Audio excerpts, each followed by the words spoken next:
فخور كمغربي، فخور بما تحقق في سنة 2022. لا يجب أن نتوقف عندما حققناه في السنة الماضية.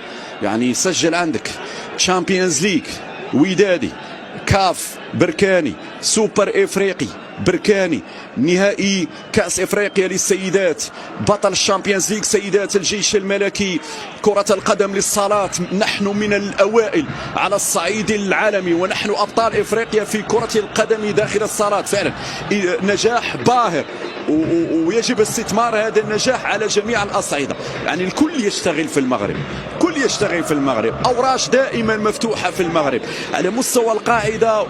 وشيء أعجبني صراحة في مركز محمد السادس حاليا في بطولة ودية أكيد ستنفع الكرة المغربية وستفيد الكرة المغربية، خاصة أكاديمية محمد السادس اللي فعلا حققت الأهداف المسطرة في السنوات الماضية ولا زالت ستحقق الكثير من الأهداف وتعطينا العديد من المواهب في السنوات القادمة. الاهتمام بالقاعدة هو الأساس، هذا إدراك تام من طرف الجامعة الملكية المغربية لكرة القدم وكل الفاعلين الرياضيين بأن العمل القاعدي هو الأساس لضمان النجاح في السنوات القادمة، زائد البنية التحتية الضرورية. وهذا الأمر اشتغلت عليه وتشتغل عليه وستشتغل عليه في المستقبل الجامعة الملكية المغربية والسلطات المحلية. وحقيقة شيء يثلج الصدر ما رأيناه مؤخرا في أقاليمنا الصحراوية العزيزة.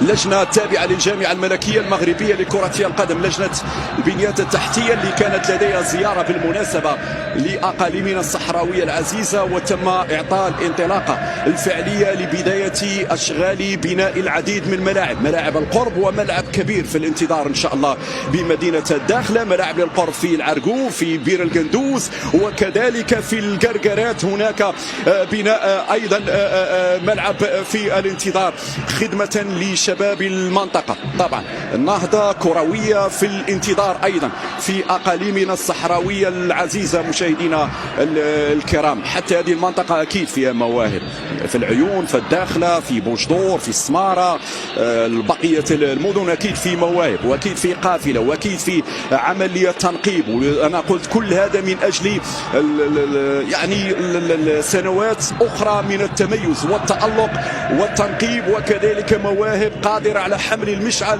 ومواصلة نجاحات الكرة المغربية محليا قاريا وكذلك دوليا. رجعت الكرة مرة